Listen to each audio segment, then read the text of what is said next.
Hola, les habla Esteban Hernández, el coordinador juvenil de la Organización de Venezolanos Perseguidos Políticos en el Exilio EPEX. En esta ocasión para discutir un poco lo que fue el plebiscito, la consulta popular, como le llaman algunos, convocada por la Mesa de la Unidad, en la cual hacían pues la serie de preguntas a ver si la mayoría de la población estaba de acuerdo con ella. Como ustedes saben, la primera pregunta era rechazar la constituyente, si usted estaba de acuerdo pues con rechazar la constituyente, y la segunda y la tercera pregunta era básicamente hacerle un llamado a las Fuerzas Armadas y a la Asamblea Nacional a ver si la población quería que ellos tomaran un rumbo distinto en las acciones que han llevado hasta ahora. Yo personalmente no fui a votar en esa propuesta, en ese plebiscito, porque yo no estuve de acuerdo con esa convocatoria desde el primer día en que se hizo. Sin embargo, sí pienso que hay que analizar un poco el efecto que esto puede tener en la situación política dentro de Venezuela. Ya se ha hablado mucho, ya tenemos primero que nada resultados oficiales y ya se ha hablado mucho sobre si la jornada fue exitosa o no. Hay gente que pues está muy agradecida porque, incluso celebrando porque la participación fue masiva para este tipo de eventos, mientras que hay gente que la tilda de un rotundo fracaso. Y yo comparto un criterio con ambas posiciones y les voy a explicar por qué.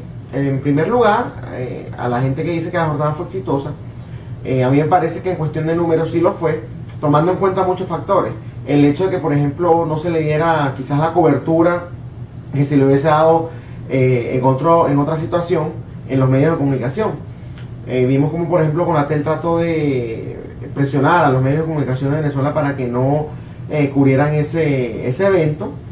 Y pues de esta manera hace que la información ruede un poco más lento y pues que no todas las personas quizás se enteren a tiempo y vayan a votar o hayan ido a votar en ese plebiscito. Además de eso, fue algo organizado en 2 semanas, lo cual pues es sumamente complicado hacerlo, y el hecho de que hayan participado 7 millones de personas, yo pienso que es algo que más bien demuestra el descontento. Yo no diría el apoyo hacia la MUD, sino el descontento que hay hacia Nicolás Maduro.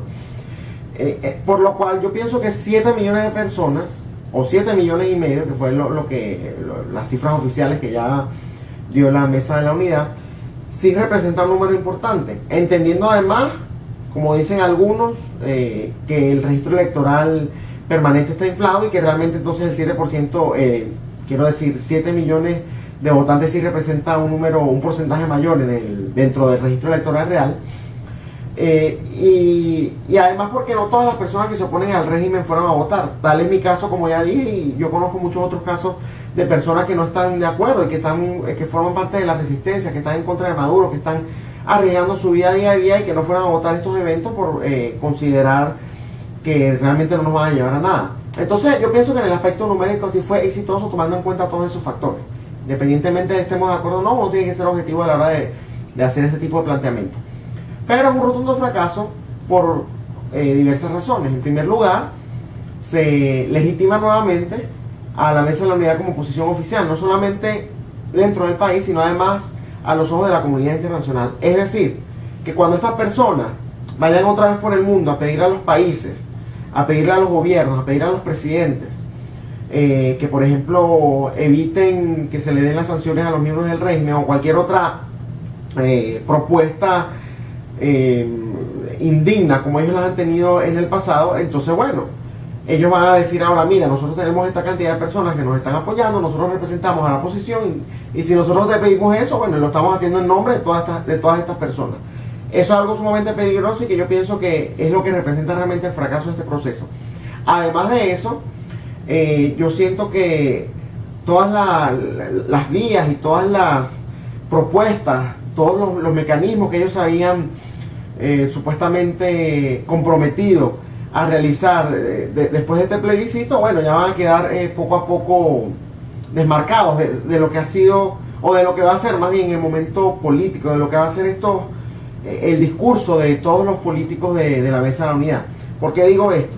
Ellos ya llamaron a una agenda, ya tienen una agenda planteada, ¿no? En donde mandan un día, por ejemplo, a que la Asamblea Nacional sesione y a que pues ahora van a escoger los nuevos magistrados. Bien, que eso, debo recordar, fue una propuesta que ellos llevaron para las elecciones legislativas del año 2015. en los panfletos, en los flyers que ellos estaban dando a la población, uno de los puntos que ellos decían era que si se les daba la mayoría absoluta en la Asamblea Nacional, ellos iban a ser capaces de escoger nuevos magistrados, de escoger nuevos rectores del Consejo Nacional Electoral, cosa que hasta la fecha no han hecho y que pues se supone que la gente los escogió para hacer ese tipo de cosas, para tomar ese tipo de acciones, y no tuvieron sino que hacer un plebiscito a ver si la gente estaba de acuerdo con eso. Es decir, estaban preguntando lo obvio, estaban preguntando si la gente estaba de acuerdo con que la Asamblea Nacional hiciera su trabajo, con que la Asamblea Nacional hiciera lo que los llevó a ellos precisamente a esos puestos, a esa victoria, como ellos llaman, del año 2015. Después de eso se llama a un paro, pero un paro de un solo día. Es decir, siguen con esa misma agenda de hacer las cosas cortadas, de no plantearse objetivos claros. Es decir, ¿qué es lo que se pretende hacer ahora con este paro? Ya, hacer un paro para hacer una protesta, para hacer algo simbólico, como todo lo que ha hecho la Mesa de la Unidad hasta ahora, que es algo simbólico, son eventos mediáticos y que lo que les da a ellos es una oportunidad de salir en cámara. Esos son los planteamientos, la hora cero que ellos llamaron después de este plebiscito. Yo de verdad espero estar equivocado y espero el día de mañana y el día de pasado mañana y todas estas semanas y esperemos que no sean meses, pues ver acciones contundentes y que más bien realmente la gente, porque yo me equivoqué, me pueda caer encima y me diga, Esteban, te equivocaste, perfecto, eso sería lo ideal.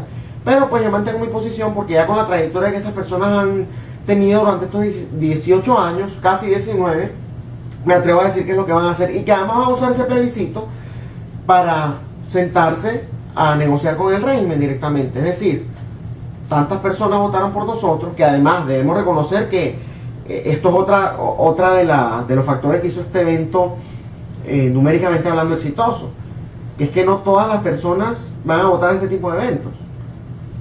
Las elecciones con mayor participación tienden a ser las de presidente, y en el plebiscito de la Mesa de la Unidad hubo mayor participación que la cantidad de votos que sacó Nicolás Maduro, con la cual llegó a la presidencia. Supuestamente las cifras que dio el CNE, pues.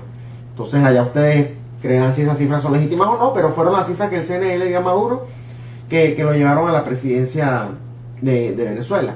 Y entonces, pues realmente lo deja uno pensando si esto puede jugar a nuestro favor o más bien a favor de las élites políticas, que yo las pongo juntas, tanto a los políticos del PSUV como a, no digamos todos, porque quizás no de todos haya pruebas, pero por lo menos a un sector de la Mesa de la Unidad que ya ha demostrado con sus acciones y con sus discursos que están realmente del lado del régimen. Por ejemplo, ya hoy, al día de hoy, hoy es lunes 17 de julio, salió Henry Ramos Alú hablando de diálogo. Es decir, que que estos votos que ellos sacaron los van a usar, como acabo de decir, para negociar con el régimen. Entonces, si realmente esto es lo que la población estaba esperando, bueno, que lo acepten y que los apoyen a sus políticos que los representan. Pero si no es lo que la población estaba esperando, que no creo que fuese, porque las tres preguntas en ninguna parte se hablaba de diálogo directamente, ¿no? Se hablaba de un gobierno de transición, supuestamente. Hay gente que dice que ese gobierno de unidad nacional se refiere más bien a un gobierno de cohabitación. Se hablaba de ir en contra de la constituyente y de que las Fuerzas Armadas se pusieran del lado de la institucionalidad. Entonces, bueno, le corresponde a las personas que fueron a votar en este evento, a las personas que dieron su apoyo a este evento, a presionar a sus líderes. Si realmente quieren que se aplique esto, y si no, si deciden no hacerlo, entonces pasarle por encima. Que yo pienso que es lo que al final vamos a terminar haciendo si realmente queremos llegar a esa luz al final del túnel. Independientemente de lo que ustedes hayan empezado el proceso, si fue un evento bastante mediático, histórico, va a quedar para la historia para bien o para mal, y yo pienso que este tipo de oportunidades ya se deben empezar a usar para empezar desde ayer a organizar la verdadera resistencia, porque si es verdad que Venezuela está así por las políticas que ha tomado el PSUV, si es verdad que Venezuela está así por la complicidad de la Mesa de la Unidad, pero también es verdad que Venezuela está así por los egos de la resistencia que ha evitado que se unan, porque la resistencia está tratando también de buscar protagonismo en estos momentos dentro y fuera de Venezuela, y entonces evita que se trabaje en función de algo concreto, y más bien que, al igual que la Mesa de la Unidad y que el PSUV, que lo que sean, que la lucha sea más bien por cámaras, que la lucha sea más bien por quien tiene más poder mediático, por quien reconoce más en la calle, por quién es el que llega a X cargo en el gobierno de transición o en un gobierno democrático. Y entonces esto ha hecho que más bien la pelea que estemos llevando sea pues ineficiente. Porque sí, nosotros le podemos criticar lo que queramos a las élites políticas, pero ellos sí están organizados. Ellos sí están luchando en función de algo, que es mantener su poder, que es mantener sus cargos políticos. Mientras que los que decimos que estamos luchando por la libertad, entonces decidimos más bien atacarnos más entre nosotros a ver quién realmente es más resistencia, quién es mayor resistencia que el otro. O quién tiene las mejores propuestas. Entonces terminamos más bien acuchillándonos nosotros mismos y bueno, las élites políticas siguen allá beneficiándose de esta tragedia, porque también debemos reconocer que toda crisis es una oportunidad. Y eso es lo que el régimen y lo que los políticos han usado para ellos mantenerse allí. Como no se ve otra cosa sino la mesa de la unidad del PSUV, entonces bueno, la gente va y dice, no hay otra cosa, vamos a apoyar a uno de estos dos. ¿Cuál es el menor de los males? En vez de buscar algo bueno. Porque cuando uno vota, cuando uno va a elegir entre un mal o el menor mal, igual es malo. Entonces debemos empezar a ofrecer una alternativa que sea buena, pero basada pues en valores en donde realmente estén los valores que tanto criticamos. Yo me he dado cuenta, por ejemplo, que en algunos grupos de gente que se llama resistencia, si tú no estás de acuerdo con sus propuestas, ya te anulan y ya te aplican lo mismo que tanto le critican a la mesa de la unidad del PSUV.